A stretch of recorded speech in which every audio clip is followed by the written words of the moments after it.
Réagissant à la folle rumeur qui enflamme la toile sur l'hypothèse d'un trafic d'organes en son sein, l'hôpital central de Yaoundé dément fermement ces allégations. Je voudrais rassurer les Camerounais, qui sont mes compatriotes, que l'hôpital central est leur hôpital. Tout ce qui se dit là ne relève pas de l'hôpital central qu'ils connaissent.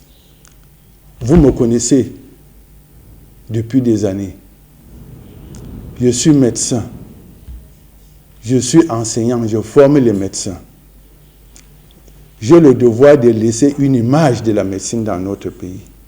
Je ne saurais accepter pareille chose ici à l'hôpital central. S'agissant du cas du patient, Aïssi Hilaire, décédé le 19 septembre, le corps médical reconnaît que le jeune homme intègre l'hôpital pour la première fois le 10 septembre, présentant une blessure grave suite à une agression subie quelques heures plus tôt. Il quittera l'hôpital le même jour contre avis médical et le 14 septembre, il revient pour une consultation urgente. Le corps médical qu'il reçoit constate une perforation du côlon. Une intervention chirurgicale s'impose dès le lendemain. Lorsque nous avons opéré le patient, nous avons trouvé une plaie, une perforation du côlon à cause faite par le couteau avec lequel il a été poignardé.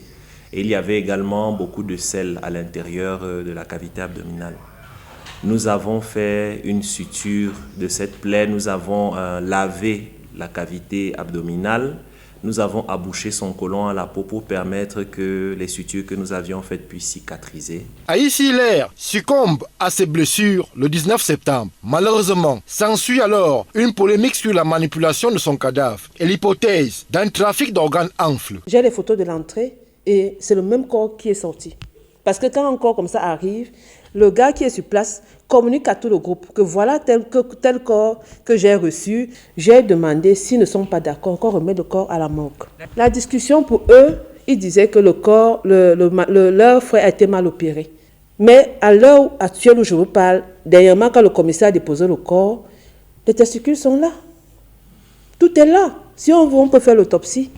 La famille d'Aïssi Hilaire, fortement courroucée, sollicite une rencontre avec la direction de l'hôpital central, mais ne se reconnaît point dans l'accusation inondant les réseaux sociaux. J'ai vu l'enfant avec des mutilations sur tout le corps, le long des côtes, quittant de la jambe, tout au long de la côte, jusqu'aux aisselles, raclé complètement. On pouvait voir à travers même les côtes. La même chose sur le côté, avec des blessures au niveau, ici il y a une fente. Mais je n'en revenais pas. Non, je ne peux pas parler avec affirmation que j'ai constaté les organes ayant disparu. Je soupçonne qu'un truc s'est passé de flou. Désormais sous scellé, la dépouille d'Aïssi Hilaire attend que le procureur de la République ou alors le médecin légiste choisi par la famille du défunt veille bien enclencher la procédure d'autopsie pour qu'enfin lumière soit faite.